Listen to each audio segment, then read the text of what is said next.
C'est un centre social qui est dans un accueil global à l'échelle territoriale du quartier, Jaurès, Pantin, Petit, donc de ce triangle d'un quartier du 19e. Et en fait, l'offre, elle est essentiellement de l'ordre de la formation linguistique pour des adultes qui n'auraient pas accès à d'autres dispositifs. Donc on fait très attention à ne pas accueillir à J2P des gens qui pourraient bénéficier de formations de type CAI, contrat d'accueil et d'intégration, formation en entreprise, etc. Donc nous recevons des personnes.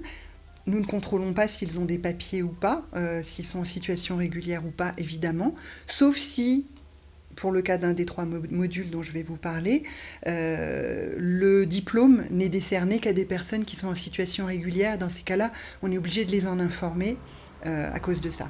Donc nous avons des cours finalement assez classiques dans les associations de quartier.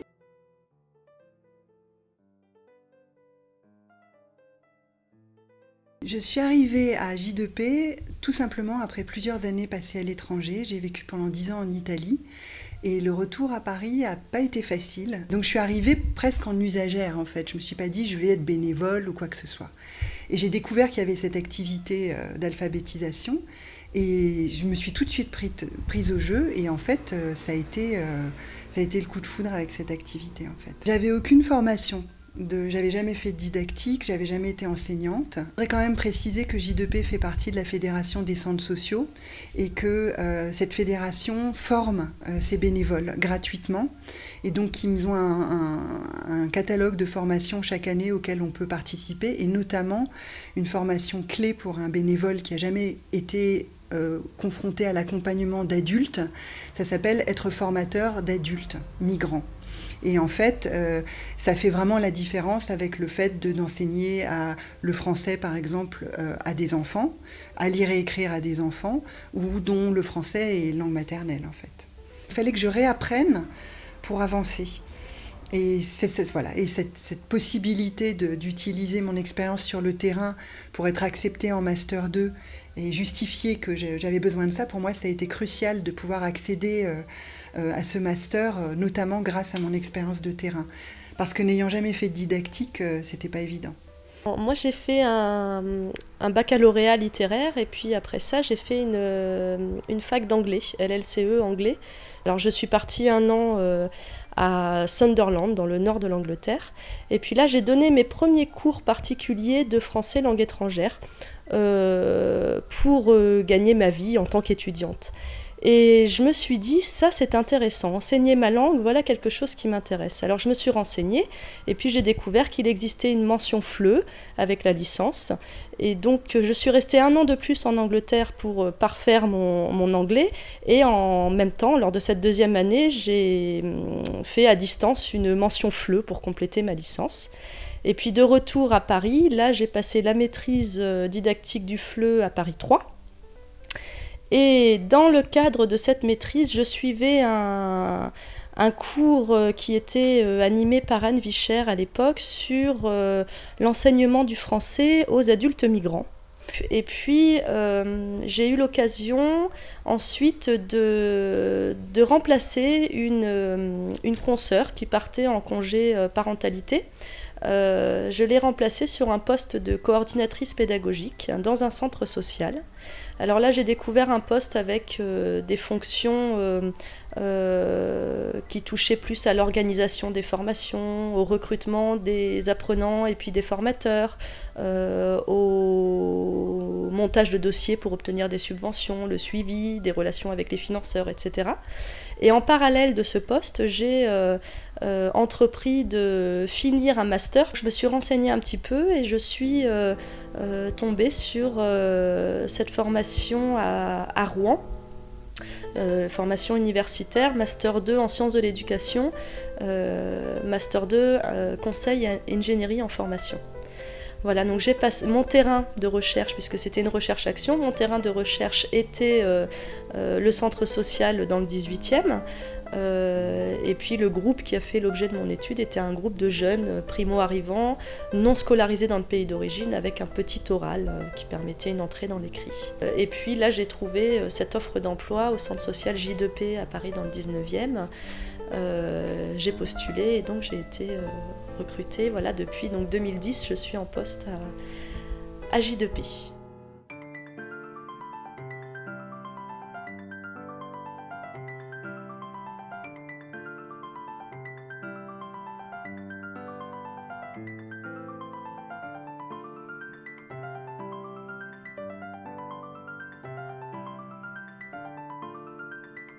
Donc nous avons l'après-midi des cours qu'on appelle les ASL, ateliers sociolinguistiques, qui sont des ateliers qui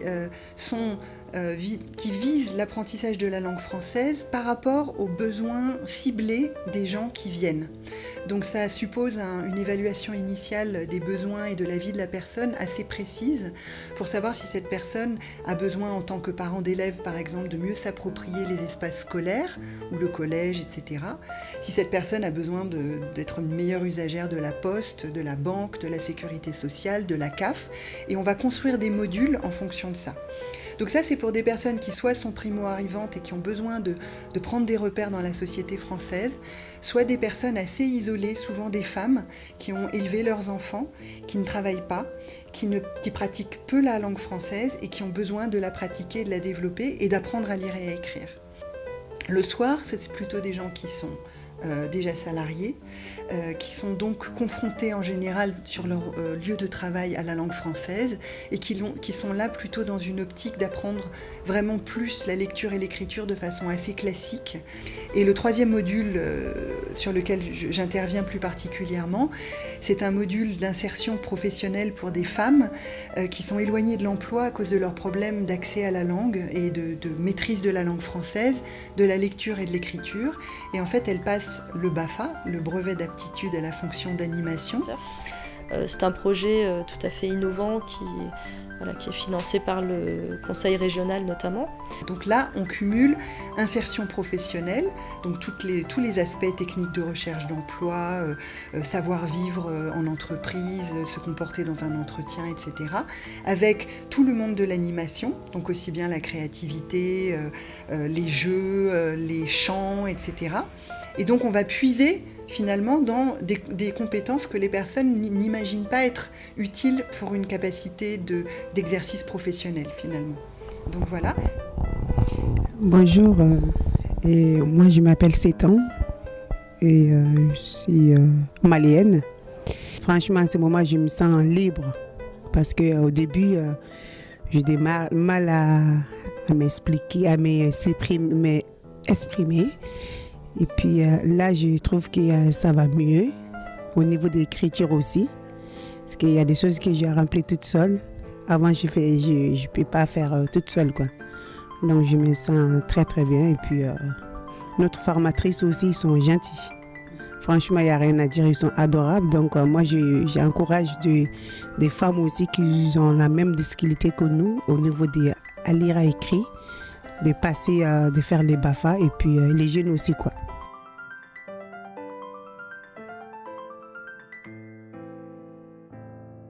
Et entre elles, beaucoup de coopération. Entre elles, beaucoup de coopération. Ça, c'est, de toute façon, c'est aussi un savoir-être en termes d'insertion professionnelle qui faisait partie de nos objectifs et que l'on a développé. On s'entraide entre nous. Si je ne comprends pas, je lui demande. Si elle ne comprend pas, elle me demande.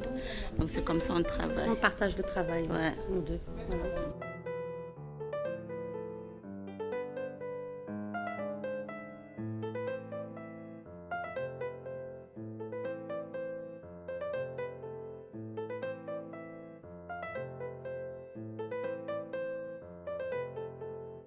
C'est un groupe qui vit, donc avec tous les avantages et les inconvénients qu'on peut trouver. C'est beaucoup de solidarité entre elles, et puis de temps en temps des désaccords, et ça fait aussi partie de nos objectifs de communication. Comment exprimer le désaccord, comment ne pas s'arrêter à un malentendu, comment dépasser tout ça, notamment avec une approche interculturelle.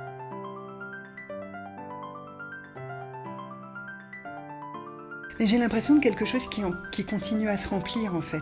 Et par contre, ce dont je me suis rendu compte, c'est qu'il y avait grâce au terrain, grâce à la possibilité de faire mon stage professionnel dans un terrain que je connaissais bien et sur un projet dans lequel j'étais déjà très investie, ça a donné une richesse et une chair au stage professionnel et au contenu du mémoire.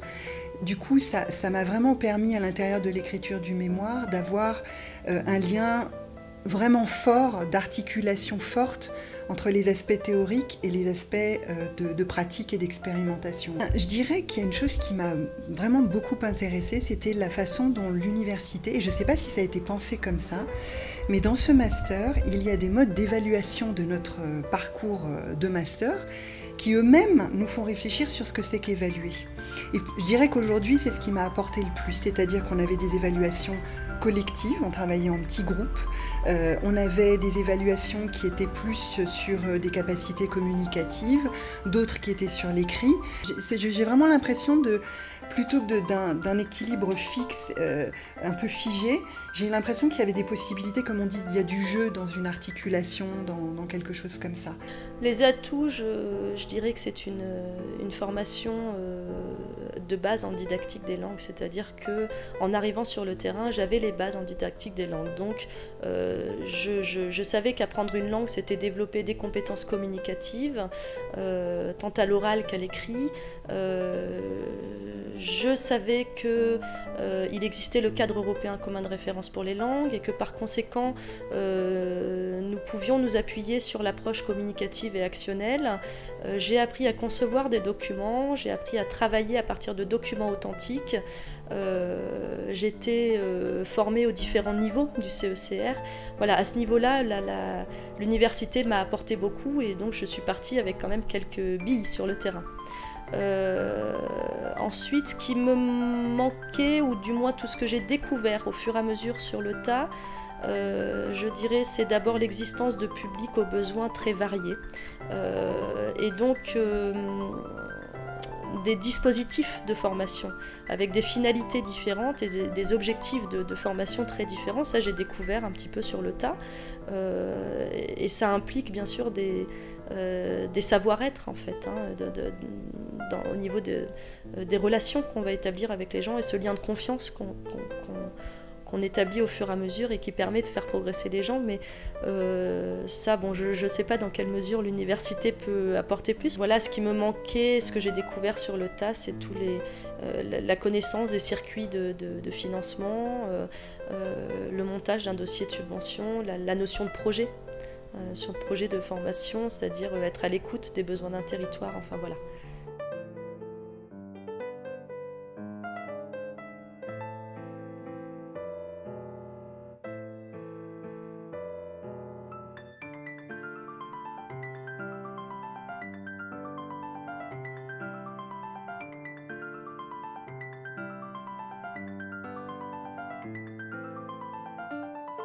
Donc j'ai eu vraiment une très forte frustration et aussi le fait que ce qu'on appelle l'hétérogénéité, c'est-à-dire que les publics étaient vraiment très variés, avec des parcours et des origines très variées.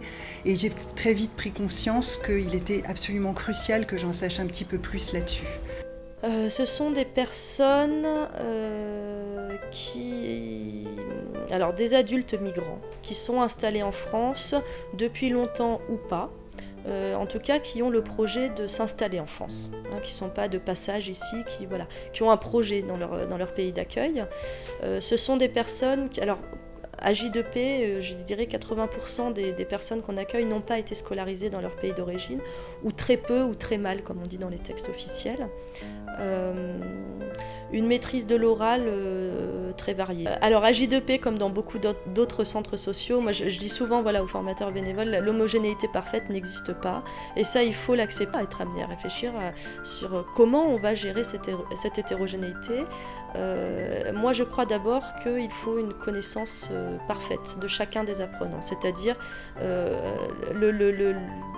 Le b.a.-ba, c'est connaître le profil de chaque apprenant. Et ça, c'est facilité lorsqu'on a le rôle d'accueil de l'apprenant en début d'année ou en début de formation, quand on accueille l'apprenant, qu'on lui fait passer un petit entretien pour mieux le connaître. Le formateur est un petit peu le chef d'orchestre. Alors ensuite, on peut réfléchir aussi à tout ce qui est pédagogie coopérative. Là, j'invente rien, mais enfin, les pédagogies, la pédagogie freinée, par exemple, on aurait tout à gagner en didactique du FLE à regarder un petit peu ce qui se passe. L'hétérogénéité, elle ne s'arrête pas au niveau linguistique, mais vraiment en termes de parcours de vie, si j'ose dire. Je crois qu'elles sont dans le même bateau, elles ont compris ça, elles sont dans le même bateau, et il y a une homogénéité des motivations, par contre. L'hétérogénéité, elle est partout, mais en fait, j'essaie moi de le concevoir plutôt comme une richesse. Ça se passe plutôt bien dans tous les groupes à partir du moment où chaque formateur a une bonne connaissance de ses apprenants, du profil de ses apprenants. Pour moi, c'est la clé de la réussite pour envisager l'hétérogénéité comme un levier et non comme un frein.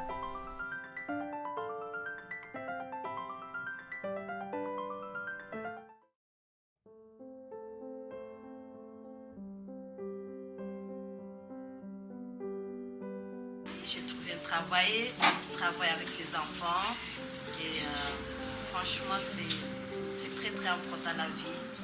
Avance, il ne faut pas laisser les bras. Quand on a vu faire quelque chose, il faut avancer. Grâce à les gens qui sont toujours à côté de nous, qui donnent force. Nous aussi on donne aussi, mais eux aussi donnent aussi. Pour dire qu'on compte la vie pour gagner. C'est très très important. Moi je suis fière maintenant, je suis contente pour moi et je vais contente aussi les autres aussi. Il faut toujours avancer, J'ai appris beaucoup de choses, j'ai fait beaucoup d'activités. Avant ça je ne connais pas. Maintenant je sais faire animer avec des enfants. Grâce à ça j'ai trouvé un travail, je sors des enfants à l'école. Arrivé à la maison, je me coupe et on joue, on fait beaucoup d'activités ensemble. Avec tes enfants Non, je travaille avec d'autres enfants. On fait des activités, avant il part, il vient 20h jusqu'à 21h, je finis. J'ai appris à lire, écrire un peu, pas trop. Même mon courrier maintenant, j'ai lu. Les mots que je ne comprends pas, j'ai montré, les enfants ils me montrent à moi. Donc, c'est bien. J'ai appris beaucoup de choses avant de venir ici. Je parle un peu, je fais une faute. Maintenant, je fais une faute, mais ça va. Et maintenant, grâce à GDP, ce diplôme, j'ai trouvé travail. J'ai travaillé à l'école maternelle. Depuis que je suis là, ça fait 11 mois et j'ai pris beaucoup de choses. Ça a bien changé ma vie. Et c'est très très important de faire des études, de prendre des livres écrits, surtout au projet. Après, c'est grâce à JDP, j'ai pris plein de choses que je ne connais pas avant. Là, je suis trop contente que la vie continue, quoi. Ça m'a donné le courage. Et quand j'ai eu mon travail contrat là, je n'avais pas peur parce qu'on a déjà fait ici entretien en bouche, on a regardé à la télé, on a fait tout. Donc maintenant, même si quand j'ai eu mon entretien avec la dame, je n'ai pas peur. Mon cœur il était ouvert, j'ai parlé sans peur. Après tout, quand Bruy m'a envoyé la maison des enfants avec les mamans aussi, je n'étais pas peur. J'ai bien montré que j'ai en train d'apprendre à lire et écrire français. J'ai parlé tout mon défaut, tout ce que je n'ai pas menti. Mon cœur il était ouvert parce que j'ai déjà appris ici. Donc ça m'a servi. Cette année, c'est formidable. Chaque jour, je pense, qu'est-ce qu'on fait mardi, qu'est-ce qu'on fait jeudi, vendredi. Chaque fois, Ah oui, tu as été avec plaisir. Avec beaucoup, grand plaisir. Oui. Vous avez pris du plaisir. On est venu comme deuxième famille. On est très, entre nous, c'est beaucoup de chaleur, beaucoup de soutien émotionnel. Si on est groupe, on est soudés ensemble. C'est ça qui est plus important. Ça donne plaisir pour venir prendre, pour venir travailler, pour faire tout. C'est comme ça les soudés. Dans les couples, il faut souder. C'est vrai, il y a des fois, il y a des discutes, mais ça passe, c'est comme ça la vie. Mais toujours, on donne elle, il a besoin d'aide, on vient pour aider. Elle a besoin de parler, on vient parler. Tout, on aide entre nous. Ça passe, ça fait plaisir de venir travailler, ça fait plaisir de venir de faire tout. Merci JDP qui a donné les BAFA pour nous. Franchement, je ne veux pas assez dire merci.